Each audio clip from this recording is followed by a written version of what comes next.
Bismillahirrahmanirrahim. Assalamualaikum warahmatullahi wabarakatuh. Salam bermartabat bagi guru Madrasah Ibtidaiyah. Pada kesempatan kali ini, sebagaimana kita ketahui, kita akan memasuki tahun ajaran baru, dan tentu setiap madrasah itu harus membuat satu buah dokumen, satu kurikulum KTSP. Pada tahun 2020-2021 ini ada perubahan untuk KTSP.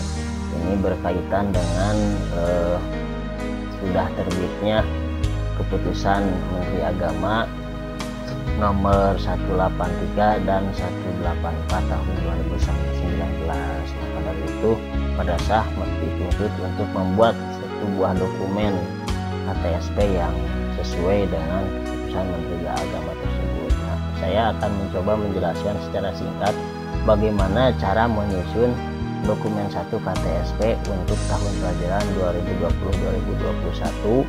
Ini berdasarkan keputusan Dirjen Pendidikan Islam nomor 6980 tahun 2019 tentang juknis penyusunan pengembangan kurikulum tingkat satuan pendidikan Madrasah Ibtidaiyah. Nah, saya tidak akan menjelaskan hal-hal secara detail karena secara umum itu hampir sama saja. Jadi dasar penyusunannya pun hampir sama, yaitu Undang-Undang Nomor 20 Tahun 2003 tentang Sistem Pendidikan Nasional, Peraturan Pemerintah Nomor 13 Tahun 2015 tentang Standar Nasional Pendidikan, dan yang bedanya ini dasar penyusunan KTSP kita, yaitu Keputusan Menteri Agama Nomor 184 Tahun 2019 tentang pedoman implementasi kurikulum madrasah. Baik, secara umum langkah-langkah penyusunan KTSP itu sama saja untuk kurikulum yang sekarang dan yang lalu. Itu 3 langkah yang harus kita lakukan ketika mau menyusun dokumen 1 KTSP. Ini jelaslah sama saja, ini tidak akan saya jelaskan. Nah, saya akan langsung saja ke teknis. Secara teknis saya membedakan 2 versi yang sekarang 2020 dan versi yang tahun lalu 2019. Nah, secara teknis secara komponen itu perbedaannya di sistematika penulisan saja, isinya itu hampir sama. Nah, seperti di sini, kalau di yang 2020 bab 1 itu pendahuluan sama ya, bab 1 ini pendahuluan, bab 2-nya nah ini beda nih. Kalau di sini karakteristik madrasah, kalau di di yang versi yang 2019 itu bab 2 ini tujuan visi misi. Nah, bab 3 kalau di 2019 struktur kurikulum, tapi di 2020 itu visi misi. Nah, ini bedanya sistematika. Kemudian tentu yang paling dominan perbedaannya ada di struktur dan muatan kurikulum. Karena kalau yang di bab 3 yang di tahun 2019 ini sesuai dengan KMA 117 2014.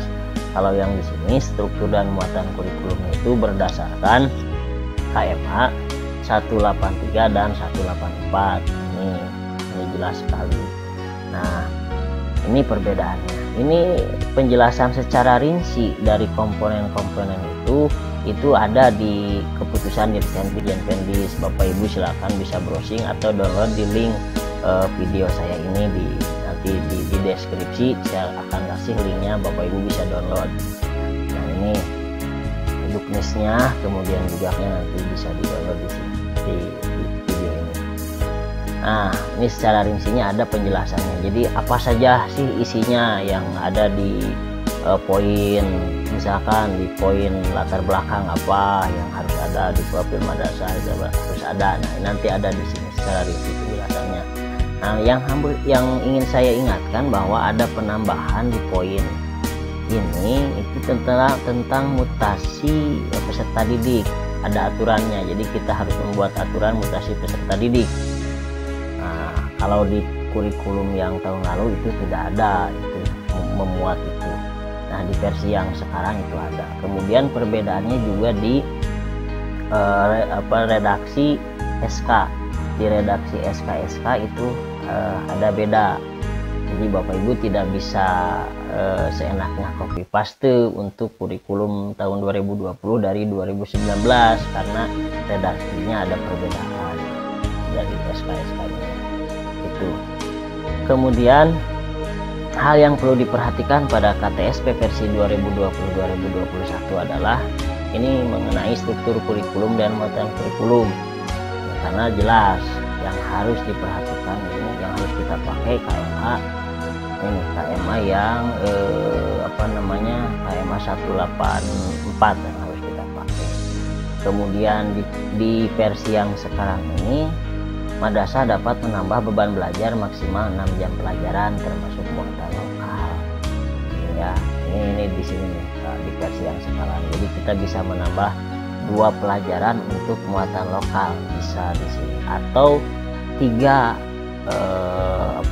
pelajaran.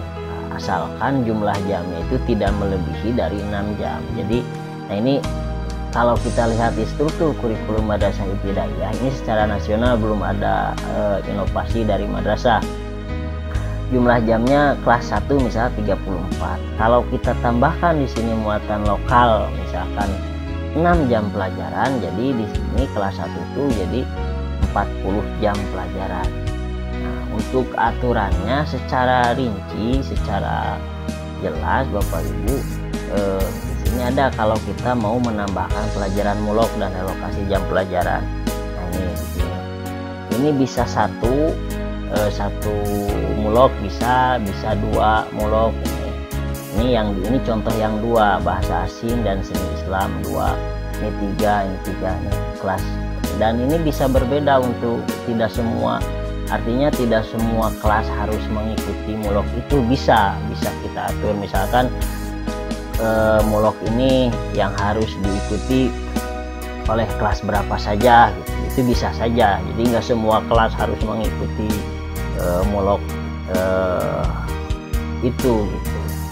Bisa dipilih kelas berapa saja asalkan yang harus kita ingat tidak melebihi dari 6 jam pelajaran ini.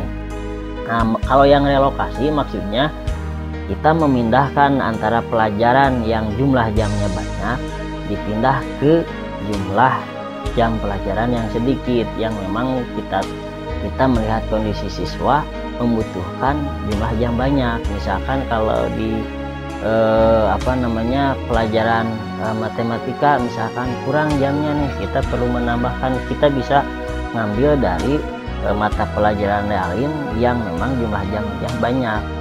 Nah, jadi dikurang dan ditambah, itu maksud relokasi. Nah, kemudian lagi